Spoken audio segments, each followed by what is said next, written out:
Imagine the anticipation of visiting a close friend, the eagerness to spend an evening together, the laughter and the joy of playing games, talking, perhaps even cooking a meal together.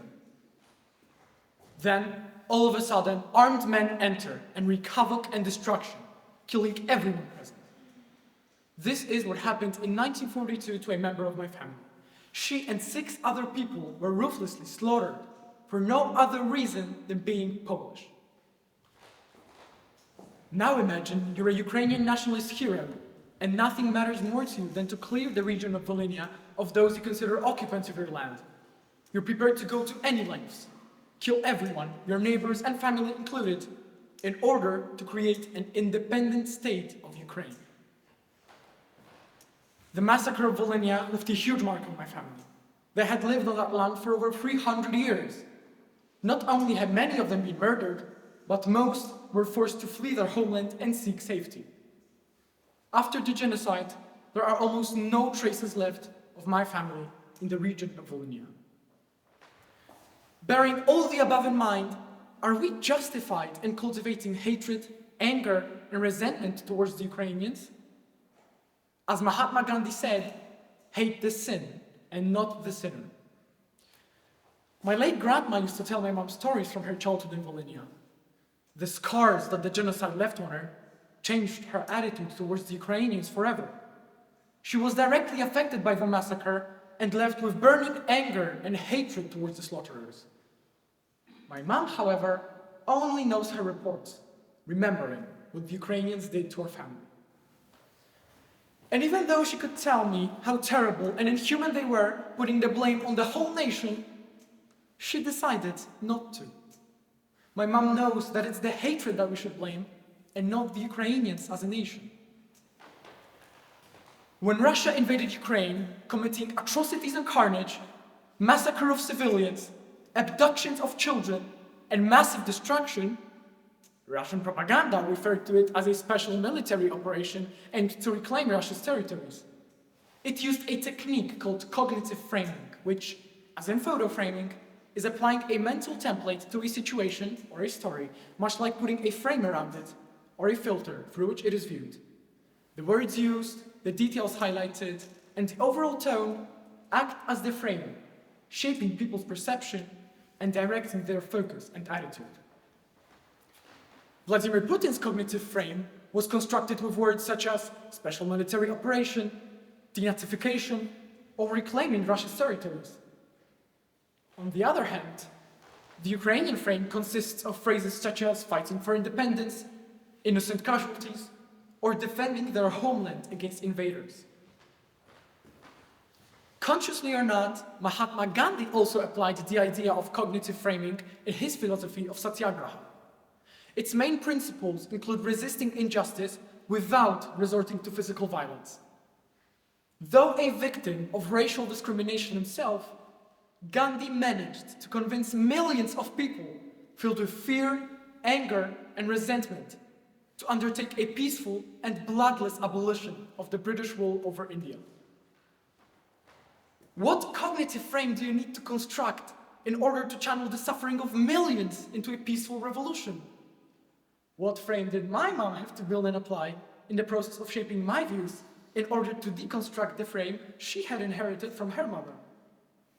She sheltered me from hatred, prejudice, and their destructive force, which was the most precious gift she could have given.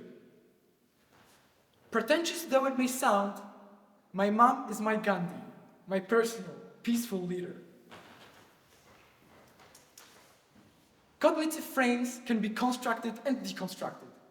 By consciously choosing the lens through which we view our experiences, we can build frames that will lead to conflicts being resolved and not created.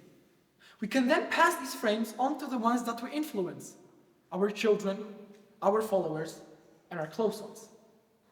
It's our choice whether the feelings that we filter our reality through are destructive or constructive. Instead of cultivating hatred, let our frames be bridges, not walls, connecting hearts and minds to create a world where unity prevails over hatred. Thank you.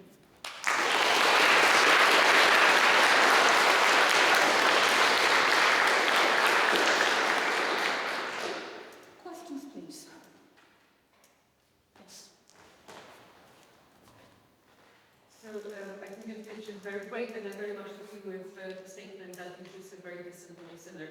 But there has been studies that show that giving someone or a group of people a lot of power and allowance to do whatever they feel like this for the situation is okay. Do you think that giving a person a lot of power may cause evil to appear? So could you please repeat and speak up because I didn't catch the... Oh, sorry. Yeah. Speak from my stomach now. Okay.